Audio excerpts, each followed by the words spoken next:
ஒரு 2 ராசிகள் இருக்கக்கூடிய கிரகங்கள் தங்களது ராசிகளை மாற்றிக்கொண்டு, உதாரணத்துக்கு மேச ராசியினுடைய அதிபதி செவ்வாய், அது சிம்மத்தில் இருக்குது. சிம்ம ராசியினுடைய அதிபதி சூரியன், சூரியன் வந்து மேசத்தில் இருக்குது.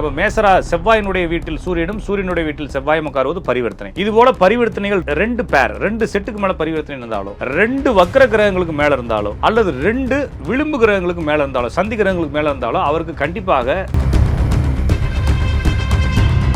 ஒரு ஜாதத்துல பாத்தீங்கன்னா 8 கிரகம் ஒரே கட்டத்துல இருக்கு அப்படின்னா கண்டிப்பாக அவர் உச்சத்துக்கு போயிடுவாரு, நிறைய சம்பாதிப்பார். அதுக்கு இணையான அடி உலகம். ஒருத்தன் எவ்வளவு அதிகமா சம்பாதிக்கணும், அதுக்கு தகுந்த போராட்டங்கள் இருக்கும் இல்லையா? அப்ப இந்த மாதிரி நிறைய கிரகங்கள் சேரும் பொழுது உங்கள் ஜாதகத்தில் அதிர்ஷ்டம் வேண்டுமென்றால் உங்களுக்கோ அல்லது உங்கள் மனைவிக்கோ அல்லது உங்களுடைய சகோதர சகோதரிக்கோ அல்லது உங்களுடைய பிள்ளைகளுக்கோ அதிகமான வக்கர கிரகங்கள், அதிகமான பரிவர்த்தனை கிரகங்கள், அதிகமான சந்தி கிரகங்கள் இருந்தால்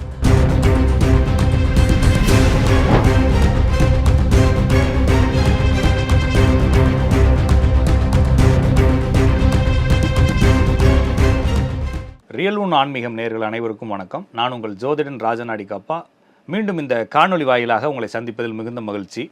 நண்பர்களே, இந்த சேனல் வழியாக ஆன்மீகம் மற்றும் ஜோதிடம் தகவல்களை தொடர்ந்து பேசிட்டு வரோம். இன்றும் நாம் அதுபோல் ஒரு சுவாரஸ்யமான தகவல் நிறைய பேர் என்கிட்ட கேட்குறது உண்டு. ஒருத்தர் கேட்டார், சார் நான் எவ்வளோ சம்பாரிச்சிருப்பேன், கரெக்டாக ஒரு ஃபிகர் சொல்லுங்கள் சார் அப்படிங்கிறார். என்ன ஃபிகர் சார், எனக்கு புரியலை. 50 கோடியா 100 கோடியா அப்படிங்கிறார். இப்போ என்ன வேலை பார்க்குறீங்க? இப்போ சும்மா தான் சார் இருக்கேன். என்ன சார்? இல்லை சார், திடீர் அதிர்ஷ்டம் வரும்னு ஒரு ஜோசிக்காரர் சொன்னார், புதையெல்லாம் தேட சொன்னார், அதுக்கு பரிகாரம்லாம் செய்ய சொன்னார். இது மாதிரி கேள்விகள் நிறைய பேருக்கு இருக்குது. அதே மாதிரி நிறைய பேர் பார்த்துருப்போம், ஒன்றும் இல்லாமல் சுற்றி இருந்திருப்பார். இந்த பக்கமாக வந்து யாரையாச்சும் ஒரு 4 பேர் கூப்பிட்டு போயிருப்பார், லேண்டு கொடுக்குறதுக்கு அந்த பக்கம் இந்த பக்கம் கூப்பிட்டு போயிருப்பார். லோக்கல் பாலிடிக்ஸில் ஏதாச்சும் ஒன்றில் இருந்திருப்பார். ஒரு 5 வருஷம் கழித்து பார்த்தோம்னா ஃபார்ச்சுனரில் வருவார். வெள்ளை கலரில் போட்டுட்டு வெள்ளை கலர் கட்சி ஃபோன் வச்சுட்டு செல்ஃபோன் ஆப்பிள் ஃபோன் வச்சுட்டு வருவார். இது மாதிரி நம்மளுடைய வாழ்க்கை மாறுமா அப்படிங்கக்கூடிய கேள்விகள் இருந்து, அவரை பார்த்து சிரித்தாலும் அவரை பார்த்து ஒரு மாதிரி வைத்தறிச்சல் வச்சாலும் நம்மளுக்கும் என்ன இருக்குது, ஒரு ஆசை இருக்குது. இது மாதிரி கிரகங்கள் இருந்தால், இது மாதிரி எப்படி இருந்தால் இப்படி மாற முடியும்? ஒன்றும் இல்லாமல் சுற்றி இருந்தார் இருந்தாலும் ஒரு நாலேஜும் கிடையாது. நம்மள்ட்ட டீ வாங்கி 10 ரூபாய்க்கு டீ வாங்கி குடிச்சுருந்தானே இவன், இப்படி ஆயிட்டானே அப்படிங்கக்கூடிய வைத்தறிச்சல் நம்மளுக்கு இருந்தாலும் கூட இந்த மாதிரி அமைப்புகள் ஒரு ஜாதகத்தில் இருக்கிறதுக்கு ஒரு சம்திங், அவருடைய ஜாதகத்தில் ஏதோ ஒரு யூனிக்னஸான ஒரு கிரக நிலைகள் வேணும் இல்லையா? அப்போ அப்படி ஏதாச்சும் கிரக நிலைகள் இருக்கா சார் அப்படின்ற கேள்விகள் இதுக்கு முன்னால் இருக்கக்கூடிய வீடியோக்குள்ளே நிறைய பேர் கமெண்ட் பண்ணியிருந்தாங்க. அதாவது வந்து திடீர் அதிர்ஷ்டம்னு உடனே நிறைய பேர் என்ன நினைக்கிறாங்கன்னா, எப்படி வரணும்னு நினைக்கிறாங்க, ஏதாவது ஒரு லாட்ரி டிக்கெட் கொடுக்கணும், எங்கேயாச்சும் போய் கொள்ளையடிக்கணும், எங்கேயாச்சும் புதையல் கிடைக்கணும்னு நினைக்கிறாங்க. அப்படி இல்லை, உங்களுடைய லைஃப்பில் உங்களுடைய ஜாபோ உங்களோட ஆர்டர்ஸோ வந்து உங்களை தூக்கி விட்டுரும். நிறைய பேர் என்னுடைய அனுபவத்தில் பார்க்குறது, ரொம்ப மெனக்கெட்டுக்கிட்டே இருப்பாங்க. நீங்கள் பார்க்குறப்ப அவருக்கு திடீர்னு வந்திருக்கலாம், ஆனால் அதுக்காக அவர் ரொம்ப வருஷமாக ரொம்ப ப்ராக்டிஸாகவே இருந்திருப்பார். அவர் தொடர்ந்து போராடிக்கிட்டு இருந்திருப்பார். திடீர்னு அவருக்கு அந்த ஆர்டர் கிடைச்சிருச்சு. அவர் அரசியலில் நீங்கள் ஒரே நாளில் தூக்கி விட்டது யாரும் இல்லை. அவர் சின்ன வயசுலேருந்து போராடிக்கிட்டே இருந்திருப்பார். திடீர்னு அவருக்கு அந்த ஆப்பர்ச்சுனிட்டி வந்திருக்கும். அப்போ ஒரு ஜாதகருக்கு திடீர்னு ஒரு ஆப்பர்ச்சுனிட்டி, ஒரு வாய்ப்பு அப்படிங்கிறது கொடுக்கறதுக்கு சில கிரகங்கள் இருக்குது அப்படிங்கிறத பார்க்குறோம். அந்த கிரகங்கள் என்ன அப்படிங்கிறத நம்ம தொடர்ந்து பார்க்கலாம். அதுக்கு முன்னால் ஒரு சின்ன சப்ஜெக்ட் சொல்கிறேன். இந்த திடீர் அதிர்ஷ்டமோ அல்லது திடீர்னு ஒரு வாழ்க்கை புரட்டி போடுற நிகழ்வுகளோ, இது எல்லாமே வந்து மரபு ரீதியானது. சரியாக புரிஞ்சுக்குங்க, மரபு ரீதியானது. இப்போ எங்கள் தாத்தாவுடைய அப்பா இல்லை தாத்தாவுடைய தாத்தா எங்கள் ஊர்லேயே வந்து ஒரு பெரிய மிராசுதாரராக இருந்தார். இங்கே வந்து ஜாதியோ அல்லது குலங்களோ இந்த கலாச்சாரங்களோ இங்கே சப்ஜெக்ட் கிடையாது. எந்த ஜாதியாக இருந்தாலும் எந்த குலமாக இருந்தாலும் என்னவாக இருந்தாலும் எங்கள் தாத்தாவுடைய தாத்தா அந்த ஊரில் ரொம்ப முக்கியமான ஒரு நபராக இருந்தார். இத்தனை காணி நிலம் வச்சுருந்தார். ஆனால் அதுக்கப்புறமா எங்கள் தாத்தாவுடைய அப்பா வந்தப்போ அது அழிஞ்சிருச்சு. ஏதோ ஒரு பிரச்சனைனால ஊரை விட்டு ஓடி வந்துட்டாங்க. எங்கள் அப்பா தான் அப்புறமா கஷ்டப்பட்டு நான் கொண்டு வந்தேன். இப்போ தான் வந்து நான் ஒரு கம்பெனியில் வேலை பார்க்குறேன். அப்படிங்கக்கூடிய நபர்களால தான் திடீர் அதிர்ஷ்டத்துக்குள்ளே போக முடியும். சரியாக புரிஞ்சுக்குங்க, எல்லாருக்கும் அது கிடைக்காது. உங்களுடைய மரபில் யாராவது ஒருத்தவங்க ரொம்ப நல்லா வாழ்ந்துருக்காங்க, அதுக்கப்புறம் அழிஞ்சிருக்கிறாங்க, திருப்பி டெவலப் பண்ணோன்னா உங்களுக்கு அந்த வாய்ப்பு இருக்குது. எனக்கு தெரிஞ்சு எங்கள் தாத்தாவுடைய அப்பாவோ யாருமே இப்படி வாழ்ந்ததில்லை. சாதாரண வாழ்க்கை தான் வாழ்கிறாங்கன்னா உங்களுக்கும் அதே வாழ்க்கை தான் வரும். ஏன்னா ஜாதகமே இப்படி தான் டிசைனில் இருக்கும். அப்போ ஒரு ஜாதகத்தில் 2 கிரகங்களுக்கு மேல் சரியாக புரிஞ்சுங்க, 2 கிரகங்களுக்கு மேலே வக்கரமோ 2 கிரகங்களுக்கு மேலே பரிவர்த்தனையோ. அப்போ ஒரு ஜாதகத்தை திறக்கிறப்போ 2 வக்கரம் இருக்குது, இல்லைனா ஒரு 3 வக்கரம் இருக்குது, 4 வக்கரம் இருக்குது, 2 பரிவர்த்தனை இருக்குது, ஒரு பரிவர்த்தனைக்கு அடுத்து 2 பரிவர்த்தனை, 3 பரிவர்த்தனை இருக்குது.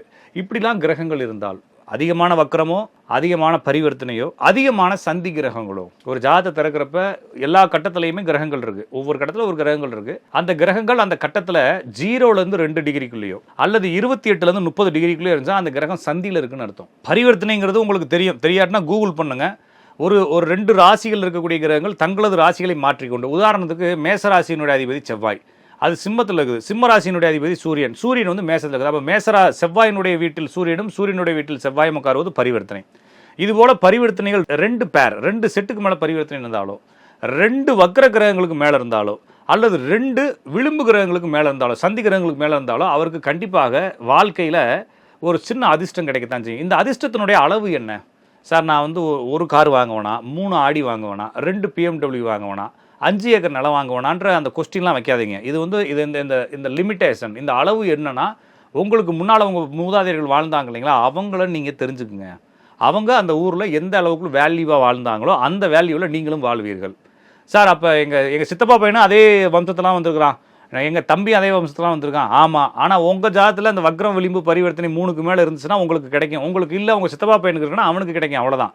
அப்போ யாருக்கு அந்த மாதிரி வம்சத்தில் பிறந்தவர்களுக்கு இந்த மாதிரி கிரக நிலைகள் இருக்கோ அவங்களுக்கு அதிர்ஷ்டம் கிடைக்கும்.